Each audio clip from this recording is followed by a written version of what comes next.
बिस्मिल्लाहिर्रहमानिर्रहीम। दोस्तों, आज हम सूरह कुरैश की तफसीर बयान कर रहे हैं जो मक्का मुकर्रमा में नाज़िल हुई। सूरह कुरैश का तर्जमा, कुरैश के इलाफ के लिए, इनके इलाफ काफिले सर्दियों और गर्मियों में, बस वो इस घर के रब की इबादत करें जिसने इन्हें भूख से खाना खिलाया और इन्हें खौफ से महफूज कर दिया।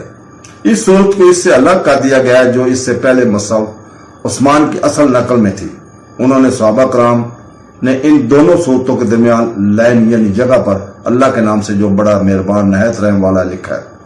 उन्होंने ऐसा किया हालांकि इस सूरत का बराह रास्त ताल्लुक इस सूरत से है।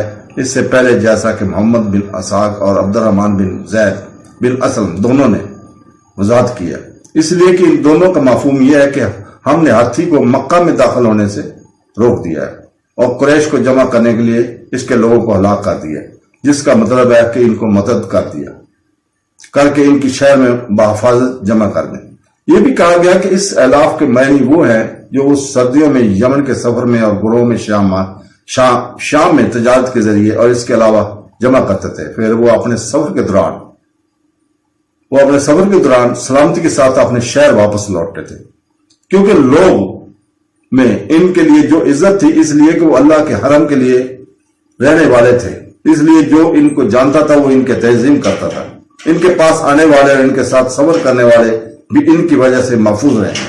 मौसम सरमा और गर्मियों में इनके सफर और सफर के दौरान इनका यही हाल था।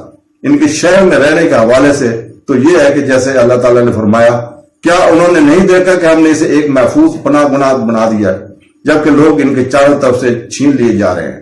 चुनांचे अल्लाह ताला फरमाता है, कुरैश के इलाफ के लिए इनका इलाफ, ये एक ऐसा मजमून है जिसे पहले जुमले से मुंतकल कर दिया गया ताकि इसकी मजीद वजाहत हो सके। चुनांचे अल्लाह ताला फरमाता है, इनके अलाफ काफिले सर्दियों और गर्मी में।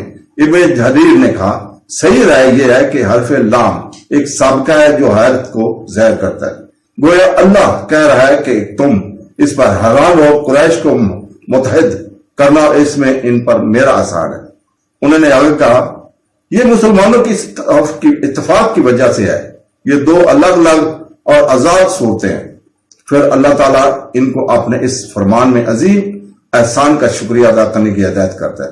बस वो इस घर के रब की इबादत करें, इसका मतलब है वो इसे इबादत के लिए अल्लाह करें, जैसा कि इसने इन्हें एक महफूज मकाम और मुकद्दस घर दिया है। ये जैसा कि अल्लाह ताला फरमाता है, मुझे सिर्फ यह हुक्म दिया गया कि मैं इस शहर के रब की इबादत करूं जिसने इसे पाक किया है और जिसका सब कुछ है, और मुझे हुक्म दिया गया कि मैं मुसलमानों में से हूं। फिर अल्लाह फरमाता है, जिसने इन्हें भूख से खिलाया, यानी वो घर का रब है और वही इन्हें भूख में खिलाता है और इनको खौफ से महफूज कर दिया है, यानी वो इन पर सलामती और नरमी से नवाजता है। इसलिए इन्हें चाहिए कि इसको इबादत के लिए अकेले बगैर किसी शरीक के इसके सिवा किसी बुत हरीफ मूर्ति की पूजा न करें। लिहाजा जो शख्स इस हुक्म को कबूल करेगा, अल्लाह ताला इसको दुनिया और आखिरत दोनों में सलामती अता फरमाएगा। अलबत्ता जो शख्स इसकी नफरमानी करेगा वो इन दोनों को इससे दूर कर देगा। ये जैसा कि अल्लाह ताला फरमाता है, और अल्लाह ने एक बस्ती की मिसाल बयान फरमाई जो महफूज और मुतमिन रहती थी। हर जगह इससे इसका रिज़्क इसके पास आता था, लेकिन इसने अल्लाह की नेमतों को झुठलाया तो अल्लाह ने इसे भूख खौफ का मजा चखाया।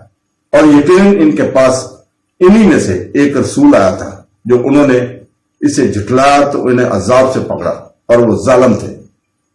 तो दोस्तों, ये सूरह कुरैश की तफसीर का इख्तिताम है और तमाम तारीफें और शुक्र अल्लाह के लिए। अल्लाह ताला हमें तफसीर पढ़ने, कुरान पढ़ने और हदीस पढ़ने और समझने की तौफीक अता फरमाए।